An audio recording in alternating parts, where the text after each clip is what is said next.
علامات کبریٰ کا ذکر، بڑی علامتیں جو کہ بالکل خرق عادت کے انداز میں ہوگی، جن کا معاملہ جو ہے وہ آپ کے ناپ تول میں نہیں آ سکتا، آپ کی کیمسٹری فزکس اس کا جو ہے وہ نہیں کر سکتی، ادراک ہوگا یہ قیامت کی۔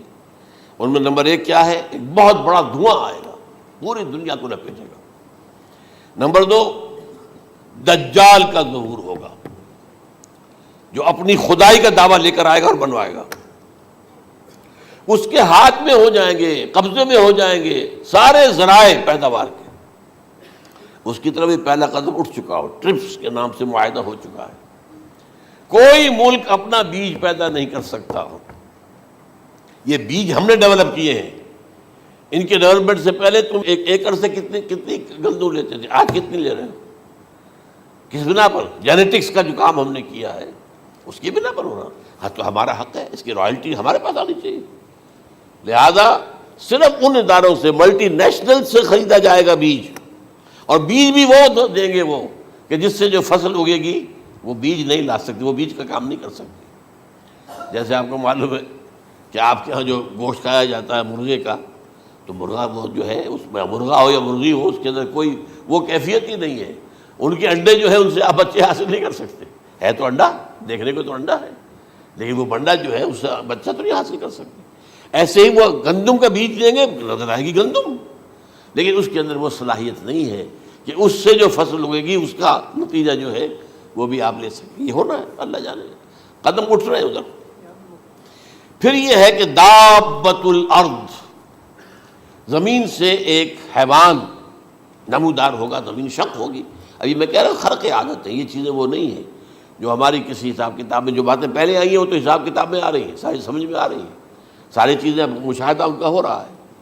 لیکن یہ ہے کہ دابۃ الارض، یہ کہتے ہیں کہ کوہ صفا، اس میں تو نہیں ہے حدیث میں، کوہ صفا پھٹے گا اور اس میں سے ایک حیوان دابہ وہ ظاہر ہوگا، تو اسی لیے فرمایا ہے وَإِذَا وَقَعَ الْقَوْلُ عَلَيْهِمْ أَخْرَجْنَا لَهُمْ دَابَّةً مِّنَ الْأَرْضِ تُكَلِّمُهُمْ، تو ہم اندر سے پیٹ کے چیر کر زمین کے پیٹ کو ایک حیوان کو برآمد کریں گے جو انسانوں سے بات کرے گا، گفتگو کرے گا۔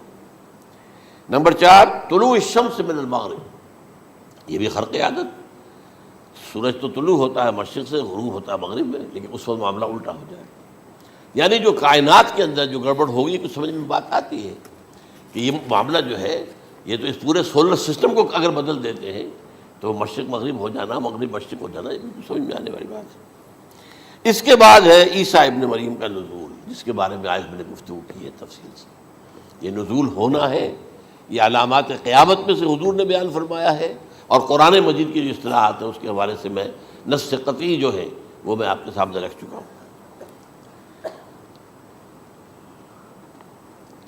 پھر یاجوج ماجوج کا ایک معاملہ ہے، یہ میں ابھی اس وقت زیادہ اس پر بات نہیں کر سکتا۔ حضرت عیسیٰ علیہ السلام کے نزول کے بعد دو کام ہوں گے، یہودیوں کا قلع قمع ختم، تمام یہود، ایک کام تو یہ ہونا ہے، اور نمبر 2 عیسائیت کا ختم ہو جانا۔ عیسائیت کی نفی کر دیں گے، بھائی تم مجھے خدا کا بیٹا بنائے بیٹھے ہو، میں تم خدا کا بیٹا نہیں ہوں، میں تو اس کا بندہ ہوں، رسول ہوں، میں نے تم سے کب کہا تھا کہ مجھے خدا کا بیٹا بناؤ۔ نمبر 2 یہ کہ وہ خنزیر کو قتل کر دیں گے، یعنی یہ تم نے خنزیر کب سے کھانا شروع کر دیا؟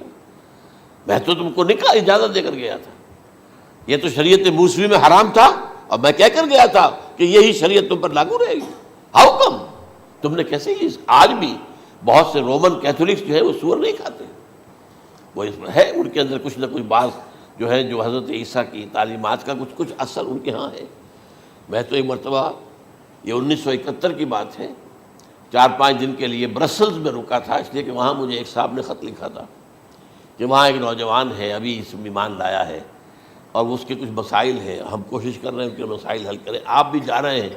میں انگلینڈ جا رہا تھا تو واپسی پر آپ ان کے یہاں چند دن ٹھہرے، میں حیران ہوا۔ ویسے اس نے مجھے اپنے گھر ٹھہرایا نہیں، اس لیے کہ ماں باپ تو اس کے کرسچن تھے، اور پولیس کا چیف آفیسر اس کا باپ تھا، چیف آف پولیس فورس۔ اس نے مجھ سے ایک دن کھانے پہ بلایا، میں ہوٹل میں ٹھہرایا مجھے، اس نے کہا آپ اطمینان سے یہاں کھانا کھائیں، اس گھر میں نہ آج تک کوئی شراب کی بوند آئی ہے اور نہ ہی کوئی بوٹی آئی ہے سور کی. Roman Catholics. اب اکلوتا بیٹا تھا یہ عبد العزیز، نے بعد میں نام رکھا، وان کینٹر اس کا نام تھا جو کہ اوریجنل تھا. پھر اس نے نام رکھا عبد العزیز وان کینٹر، پرانا نام بھی بحال رکھا. نہایت نیک، نہایت خوبصورت. 28 سال کی عمر تھی اور اس وقت میں نے دیکھا تھا کہ اس کی فقہی معلومات جو ہے میری معلومات سے 10 گنا زیادہ. اس کی وجہ کیا ہے؟ وہ گیا تھا موراکو میں ایز اے ٹیچر ملازمت کرنے، پیسہ کمانے. وہاں وہ مسلمانوں سے اس کا ہوا ربط ضبط ہوا، اسلام کی تعلیمات سامنے آئی، اسلام لے آیا. اب اکلوتا بیٹا ہے اور ماں باپ جو ہے کرسچن کیتھولکس. جب وہاں سے واپس آیا تو پھر کہتے ہیں کہ ہمارے درمیان ایک معاہدہ ہے، وی آر لیونگ ٹوگیدر، لیکن یہ معاہدہ ہے ہم مذہب پہ بات نہیں کریں گے، بس باقی جو بھی ہے وہ ساتھ رہ رہے ہیں. لیکن میں حیران ہوا، مجھے معلوم نہیں تھا. اچھا اس کے بعد اس نے جب اسلام کا فیصلہ کیا تو اس کے سامنے سوال آیا کون سی فقہ اختیار کروں. تو اس نے بڑی جو ہے تھورو اسٹڈی کی ہے تمام فقہوں کی، کمپیریٹو اسٹڈی. ان کو کرنے کے بعد پھر فائنل فیصلہ اس کا یہ تھا کہ حنبلی فقہ میں اختیار کروں. چاروں فقہوں میں سب سے لیٹسٹ حنبلی ہے، یعنی حنفی نمبر 1، پھر مالکی نمبر 2، پھر اس کے بعد شافعی نمبر 3، پھر یہ امام احمد ابن حنبل ہے. اور امام احمد ابن حنبل کے زمانے تک احادیث بہت بڑے پیمانے پر جمع ہو چکی تھی، جبکہ ابھی حضرت امام ابو حنیفہ کے زمانے میں کوئی اتنا زیادہ جو ہے حدیث کا بھی ذخیرہ نہیں بنا تھا. اسی پر تو لوگ حیران ہوتے ہیں کہ زیادہ حدیث امام ابو حنیفہ کے علم میں نہیں تھی، لیکن مجال ہے کہ ان کا کوئی فتویٰ جو ہے کتاب و حدیث کے، کتاب اور سنت کے خلاف ہو. اگرچہ انہوں نے صاف کہا کہ اگر تم پاؤ کوئی ایسی سچی حدیث، پختہ حدیث جو میری کسی رائے کے خلاف ہو تو میری رائے کو دیوار پر دے مارنا اور اس صحیح حدیث کی پیروی کرنا.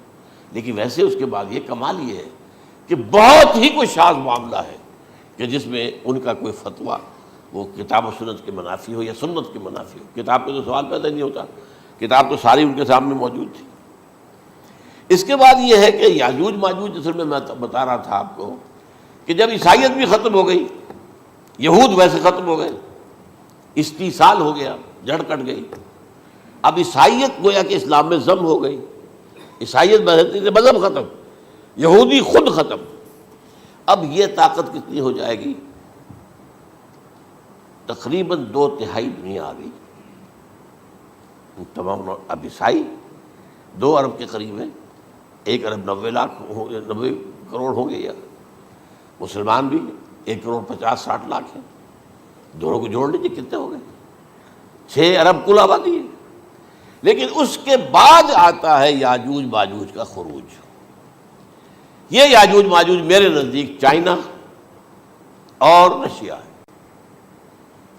ان کی مجموعی طاقت اتنی ہوگی اور یہ اس طرح آئیں گے ہر اونچائی پر سے اترتے ہوئے، پھسلتے ہوئے. جیسے 1962 میں جب وار ہوئی تھی بٹوین چائنا اینڈ انڈیا 1962 میں، تو وہ اس وقت کا نقشہ مجھے آج بھی اخبارات میں پڑھتا تھا تو یاد، waves after waves of Chinese soldiers were coming down the slopes of Himalayas. یہ تو وہ ہے نا جن کی تعداد کا کوئی حساب نہیں ہے. اور رشیا اور یہ مل کر جو ہے، میرا اندازہ یہ ہے کہ جب پہلے ملحمۃ العظمیٰ ہوگی وہ عیسائیوں اور مسلمانوں کے درمیان، اس وقت یہ دونوں پاورز نیوٹرل رہیں گی. لیکن غالباً یہ بات طے کر لیں گی کہ ویپنز آف ورلڈ جو ہے ماس ڈسٹرکشن، یہ استعمال مت کرنا. اگر یہ ویپنز آف ماس ڈسٹرکشن استعمال کرو گے تو ہم میدان میں آ جائیں گے. اس میں وہ جنگ جب ہو چکے گی، پھر حضرت عیسیٰ کو فتح حاصل ہو جائے گی، اور پھر یہ کہ یہودیت ختم ہو جائے گی، عیسائیت بطور مذہب ختم ہو کر اسلام میں ضم ہو جائے گا. پھر وہ 40 برس کا عہد حکومت ہے حضرت عیسیٰ علیہ السلام. لیکن جب یہ فتح ہو جائے گی ان پر، اب یاجوج ماجوج آئیں گے اور اتنی تعداد میں آئیں گے کہ بحیرہ طبریہ جو ہے اس کا سارا پانی پی جائیں گے. یہ تو اگر آپ کو کبھی اندازہ ہو یا کوئی آپ جانیں ان لوگوں کو جو ان چینیوں سے واقف ہیں، وہ کہتے ہیں زمین پر ہلتی ہوئی کوئی چیزوں سے وہ چھوڑ کے کھا جائیں گے. جہاں وہ جاتے ہیں ایز اے لیبرر، وہاں کے جو سارے کتے ہیں ختم، ساری بلیاں ختم، ہر شے، وہ جو سانپ کھاتے ہیں، ہر چیز کھاتے ہیں. اور یہ تمام ایسٹرن کنٹریز کے اندر ہوتا ہے. بڑی ڈیلیشیس ڈشز ہیں یہ، سانپ وغیرہ وغیرہ. اور یہ جس طرح کھا جائے، پانی پیا ایک قطرہ نہیں رہے گا اس پر. تو پھر جو ہے اللہ تعالیٰ اس وقت جو ہے اس میں ایک ایسی بیماری پیدا کرے گا، یہ سب مر جائے. یہ معجزے سے ہوگا. یعنی ان کے اوپر فتح جو ہے وہ عام لڑائی کے ذریعے سے نہیں ہوگی، بلکہ اس کے اوپر فتح جو ہوگی وہ اللہ تعالیٰ سے بوجھ. ایک بیماری پیدا ہوگی، سب مر جائے گا. اور اس کے بعد اللہ تعالیٰ ایسے پرندے بھیجے گا بڑی لمبی لمبی گردنوں والے، وہ ان سب کو کھا جائیں گے. جیسے ہمارے ہاں گدھ ہوتے ہیں، وہ ان کو صاف کر دیں گے. ورنہ تو یہ ہے کہ پوری دنیا کے اندر جو بدبو اور جو پیدا ہوتا معاملہ اس سے، تو اس نوع انسانی کی بقا ممکن نہیں تھی. ان کے خاتمے کے بعد پھر یہ ہوگا کہ حکومت اسلامی جو ہے پوری دنیا میں حضرت مسیح علیہ السلام کی ہوگی. 45 برس وہ رہیں گے. اسی میں وہ کہلن بھی آ جائے گا، وہ فی المہد و کہلن جو میں نے شروع میں بیان کیا تھا. اسی میں پھر یہ ہے کہ وہ شادی بھی کریں گے، ان کی اولاد بھی ہوگی. اور پھر ان کا انتقال ہوگا تو حضرت حضور صلی اللہ علیہ وسلم کے حجرے میں، وہیں پر جہاں حضور اور ابو بکر اور عمر رضی اللہ تعالیٰ عنہم دفن ہیں، وہیں پہ ان کو دفن کیا جائے گا. اور قیامت کے دن حضور فرماتے ہیں کہ میں اور یہ تینوں ساتھ نکلیں گے. تو یہ ہے حالات و واقعات. بہرحال اس میں یہ ہے کہ یہ نوٹ کر لیجئے کہ جہاں تک ہمارے ہاں آج کل کا معاملہ ہے، میرے نزدیک میں یہ کہنے پر مجبور ہوں، جو رفع و نزول مسیح کو نہیں مانتا وہ کم سے کم منکر حدیث ضرور ہے. میں اس سے کم کا فتویٰ نہیں دے سکتا. اب یہ ہے کہ جو لوگ مہدی کو نہیں مانتے ان کا معاملہ میں مختلف سمجھتا ہوں. چند منٹ لے رہا ہوں آپ کے، اور اس لیے کہ ان کی حدیثیں صحیحین میں نہیں ہیں، بخاری مسلم میں نہیں. اور یہ کہ بہرحال ان کا معاملہ جو ہے وہ ایسا نہیں ہے حضرت عیسیٰ کا. حضرت عیسیٰ کے آنے کا جو کچھ ہوگا وہ تو میں نے آپ کے سامنے بیان کر دیا. لیکن یہ ہے کہ حضرت مہدی ہمارے نزدیک اس میں خرق عادت کوئی ہے ہی نہیں. جیسے ہر صدی کے مجدد ہوتے ہیں، آخری صدی کے مجدد وہ ہوں گے، اور میرے نزدیک یہی آخری صدی ہے، اور اسی میں حضرت مہدی کا ظہور ہو جانا. سعودی عرب میں کوئی خانہ جنگی ہوگی کسی بادشاہ کے انتقال پر، اور پھر اس وقت یہ ظاہر ہوں گے. اس وقت ملک کے حالات کو سنبھالنے کے لیے لوگ ان کو زبردستی نکالیں گے، چھپے ہوئے ہوں گے ایک گھر میں. یہ حضرت ام سلمہ رضی اللہ تعالی عنہ کی روایت ہے کہ ایک بادشاہ کے انتقال پر یہ خانہ جنگی ہو جائے گی، اور ایک شخص مدینے سے بھاگ کر مکے میں چھپ جائے گا.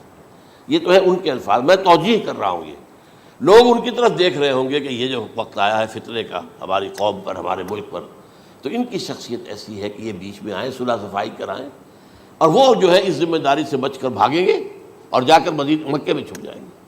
پھر لوگ انہیں تلاش کر کے نکالیں گے اور زبردستی ان کے ہاتھ پر بیعت کریں گے، ورنہ وہ اتنے بڑے منصب کو. اور پھر یہ بھی ہے، ایک حدیث میں آتا ہے یصلحو فی لیلۃ واحدہ، ایک رات میں ان کی مکمل اصلاح کر دیں گے.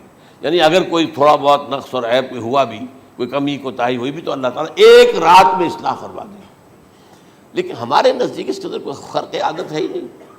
البتہ جو کہتے ہیں اہل تشیع، وہ خرق عادت ہے کہ ان کے 12ویں امام جو ہے وہ بچپن ہی کے اندر اس خوف سے کہ جو بنو عباس بادشاہ ہیں وہ ان کو قتل کر دیں گے، تو وہ ایک غار میں چھپا دیے گئے. اب وہ 1200 برس سے اس غار کے اندر چھپے ہوئے، اور اس کے بعد وہ ظاہر ہوگی، وہ امام مہدی ہوں گے. اس میں خرق عادت ہے. لیکن میں یہ کہتا ہوں کہ محض خرق عادت کی بنیاد پر ہم اس کی نفی نہیں کریں گے. کیوں؟ کیا ہم یہ نہیں مانتے کہ اصحاب کہف 300 برس تک سوئے رہے؟ یہ کیا عام بات ہے؟ حضرت عزیر علیہ السلام اللہ نے انہیں موت دی، موت، اور 100 برس کے بعد زندہ کر کے اٹھا لیا. تو خرق عادت حضرت عیسیٰ کو ہم اتنا بڑا خرق عادت مانتے ہیں کہ اٹھا کر آسمان پر، تیسرے آسمان کے اوپر ہیں، موجود ہیں، اب بھی ہیں. شب معراج میں تیسرے آسمان پر حضور کی ملاقات ان سے ہوئی. تو یہ خرق عادت کی بنیاد پر نفی نہیں ہم کرتے. ہو سکتا ہے، لیکن یہ کہ اس کے لیے ہمارے پاس کوئی دلیل نہیں، کوئی احادیث نہیں، کچھ نہیں، اس لیے ہم اس کو نہیں مانتے. البتہ خود وجود جو ہے حضرت مہدی کا وہ کوئی عجیب بات نہیں ہے. وہ تو جیسے پہلے بھی آئے ہیں ہمارے مجددین، ایسے مجدد ہوں گے اور دین کو تازہ کر دیں گے. ایک صحیح اسلامی ریاست جو ہے وہ عرب میں قائم ہو جائے گی دوبارہ. حضور نے فرمایا وہ عدل اور انصاف سے عرب کو اسی طرح بھر دے گا جیسے کہ وہ اس سے پہلے ظلم اور جور اور زیادتیوں کے سے بھری ہوئی ہوگی. تو یہ کام ہوگا، یہ تو مجدد کا کام ہوتا ہی ہے. اس حوالے سے لیکن بہرحال میں نے پھر بھی کہا کہ اگر احادیث کی کمزوری کی وجہ سے کہ صحیح عین میں نہیں ہے، اگر کوئی شخص انکار کرے تو مجھے کوئی اعتراض نہیں ہے، ٹھیک ہے، لیکن جو حضرت عیسیٰ کے نفع سماوی اور حضرت عیسیٰ کے نزول کا انکار کرتا ہے وہ کم سے کم، میں انہیں اور آگے کوئی فتویٰ نہیں دیتا کہ وہ کافر ہو گئے یا یہ ہو گیا یا وہ ہو گیا، لیکن منکر حدیث کے لائن میں تو وہ لازماً کھڑے ہو گئے۔